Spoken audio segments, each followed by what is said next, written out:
देखिए कक्षा नवम की आज की इस वीडियो में राधा कृष्णन इंस्टीट्यूट में आप लोग रसायन विज्ञान की इस कक्षा में पढ़ने जा रहे हैं। आज का अपना नया टॉपिक जिसका नाम है यौगिक। क्या नाम है जिसका? यौगिक। यौगिक। अब देखिए यौगिक किसको कहते हैं, ये बात समझनी है कि यौगिक किसको कहते हैं। देखिए जब दो या दो से अधिक तत्व परस्पर एक निश्चित अनुपात में रासायनिक संयोग करते हैं, क्या कहा? जब दो या दो से अधिक तत्व समझते हो ना, इससे पहले तत्व पढ़ा था हमने, ठीक है, आपस में एक निश्चित अनुपात में रासायनिक संयोग करते हैं, तब में यौगिक बनते हैं। क्या बनते हैं? फिर यौगिक बनती है, यानी कि तत्वों को आपस में मिला करके यौगिक का निर्माण किया गया है। समझ में आ गई बात? अब आगे देखिए, किसी यौगिक को अवयव तत्वों से तोड़ा जा सकता है। अवयव तत्वों में, काहे में भाई? अवयव तत्वों में तोड़ा जा सकता है। फिर इसने कहा है कि जिनसे मिलकर वह बनता है, मतलब जैसे H2O है, क्या है? H2O। तो H2O क्या हो गया? एक यौगिक हो गया। क्या हो गया भाई? H2O एक यौगिक हो गया। अगर हम बात करें कि ये किससे मिलकर बना है, हाइड्रोजन से और ऑक्सीजन से मिलकर बना है H2O, तो ये कह रहे हैं परिभाषा के अनुसार कि इसको फिर दोबारा H2O में ही तोड़ा जा सकता है। मतलब हाइड्रोजन में और ऑक्सीजन में जिनसे मिला करके इसको बनाया था, उन्हीं में इसको बदला जा सकता है। क्लियर होगी बात? आगे चलें। फिर कहा फॉर एग्जाम्पल में जल H2O का प्रत्येक अणु हाइड्रोजन के 2 परमाणुओं तथा ऑक्सीजन के 1 परमाणु से मिलकर बना है। जल में हाइड्रोजन और ऑक्सीजन का अनुपात 2:1 होता है। कितना होता है? 2:1 होता है।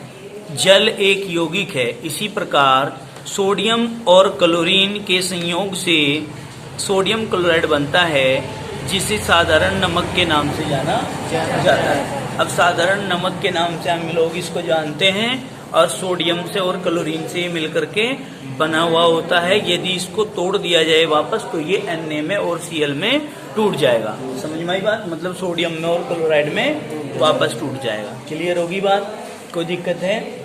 आगे चलते हैं। फिर कहा for example ammonia, ammonium chloride, calcium carbonate या चौक, सल्फ्यूरिक अम्ल, नाइट्रिक अम्ल, methane, glucose, copper sulphate, sodium hydroxide, hydrogen sulphide आदि सभी क्या हैं? यौगिक हैं। समझ में आई बात? कोई दिक्कत तो नहीं है? इन सभी के मैं फॉर्मूले लिख देता हूँ नीचे यहीं पर।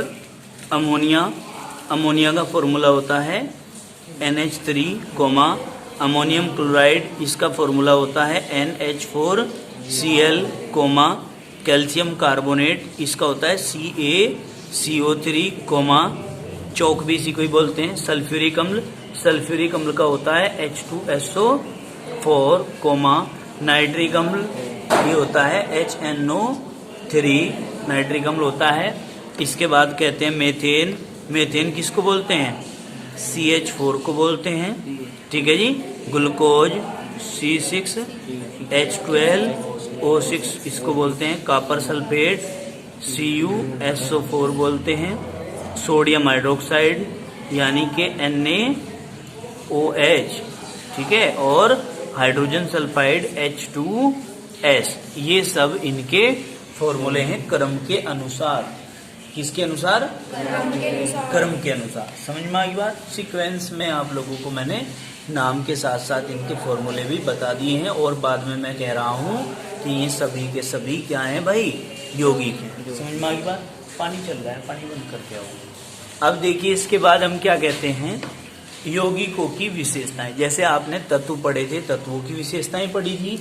अब आपने यौगिक पढ़ा है, तो यौगिकों की विशेषताएं आपको पढ़नी है।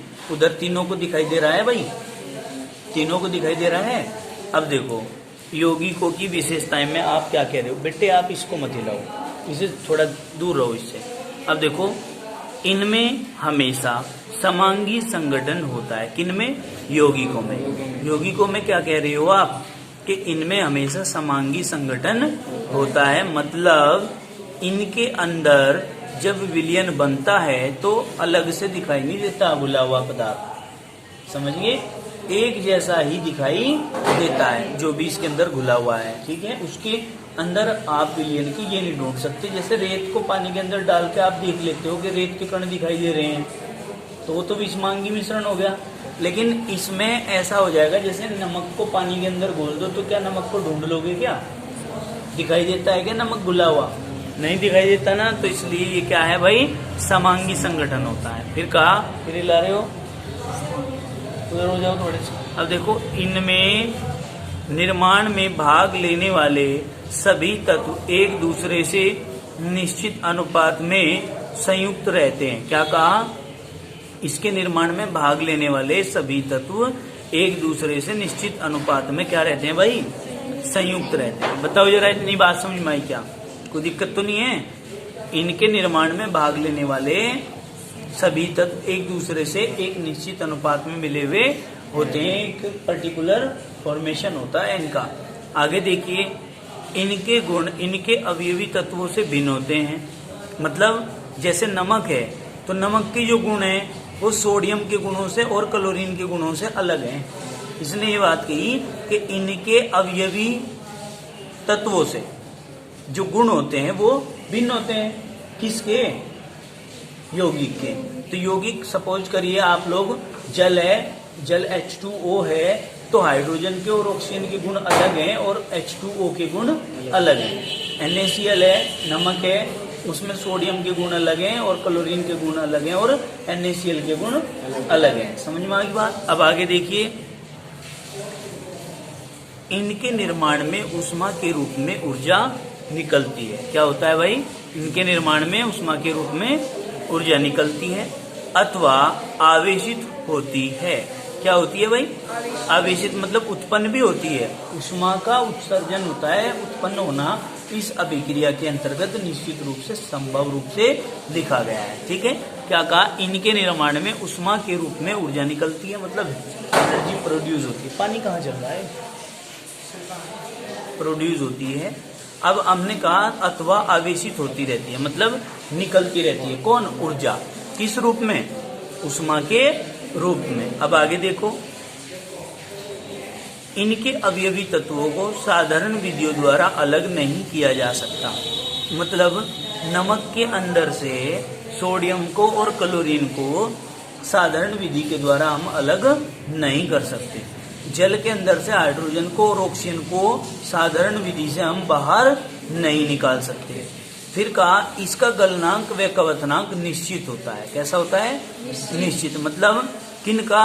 यौगिकों का जो गलनांक होता है वो भी निश्चित होता है, यानी कि गलते भी निश्चित टेम्परेचर पर है, और जो इनका कवथनांक मतलब उबलने का जो ताप है वो भी निश्चित होता है।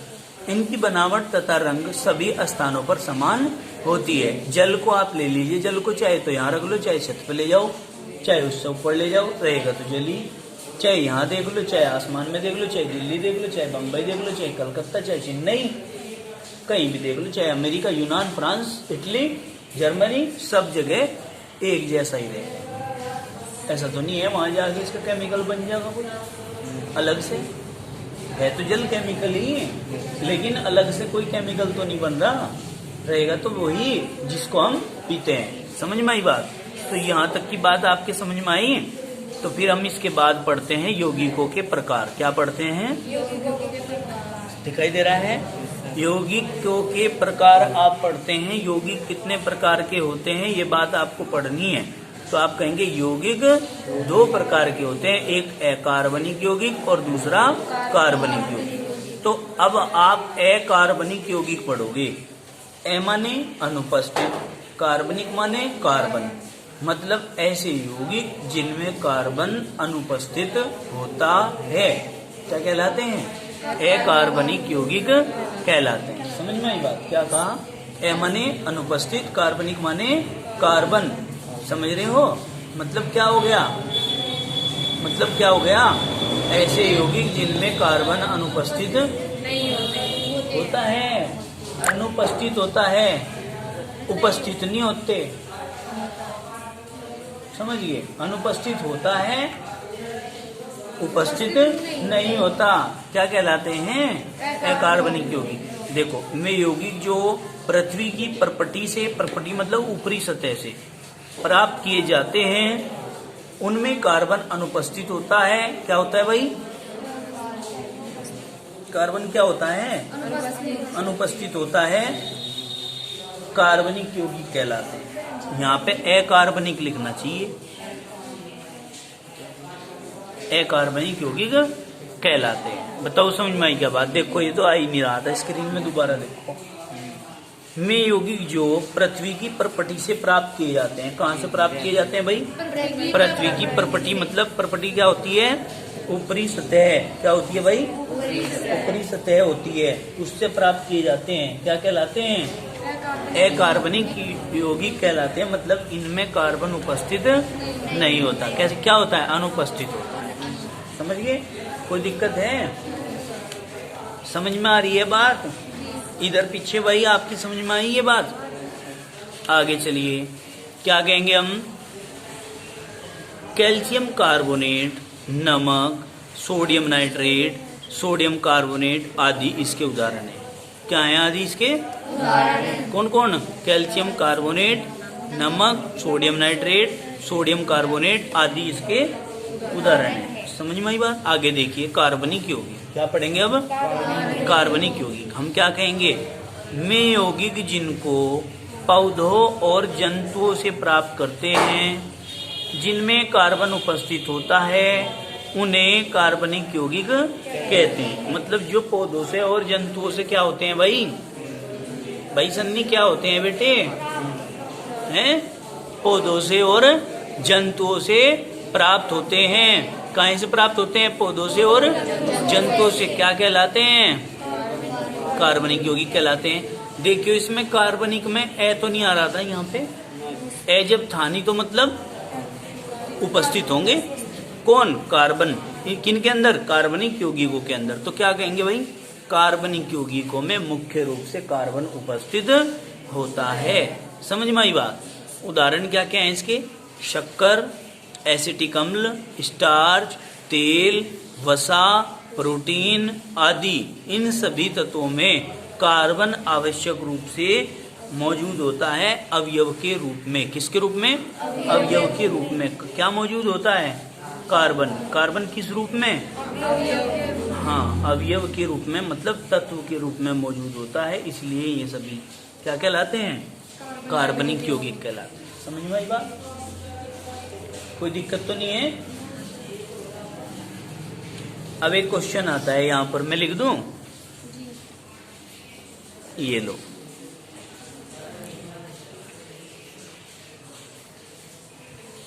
क्या है? कार्बन युक्त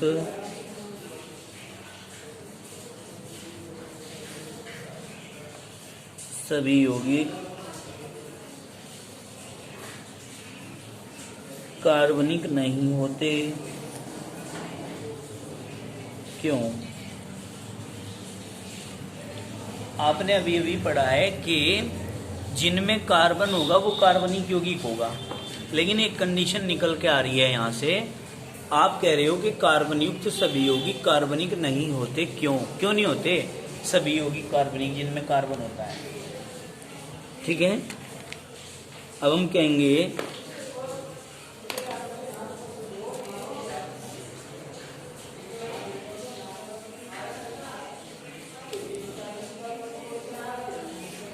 फॉर एग्जाम्पल में हम क्या कहेंगे? जैसे Na2CO3। Na2CO3 में कार्बन तो आ रहा है ना? कार्बन तो आ रहा है, परंतु फिर भी ये कैसा है? परंतु फिर भी यह कैसा है बेटे? अकार्बनिक है, क्योंकि इसमें कार्बन तत्व मतलब अवयव के रूप में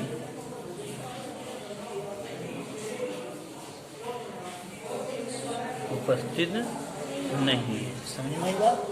क्या कहा हमने भाई, Na2CO3 के अंदर आपको कार्बन दिखाई दे रहा है परंतु फिर भी यह अकार्बनिक है। क्यों है अकार्बनिक? क्योंकि इनमें कार्बन तत्व के रूप में उपस्थित नहीं है, इसलिए ये क्या है?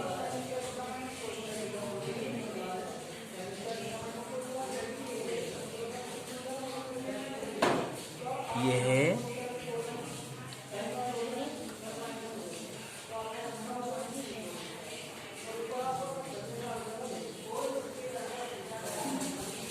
कैसा है भाई? इसलिए है अकार्बनिक यौगिक है। ठीक है, अब आप ये भी कह सकते हो कि कार्बन युक्त में यौगिक जिनमें कार्बन तत्व के रूप में मौजूद होता है वही कार्बनिक यौगिक होते हैं। जिनमें कार्बन के रूप में कार्बन तत्व के रूप में उपस्थित नहीं होता वे कार्बनिक यौगिक नहीं होते। समझ में आई बात? कोई दिक्कत तो नहीं है? आज के लिए इतना ही काफी, बाकी करेंगे कल। धन्यवाद।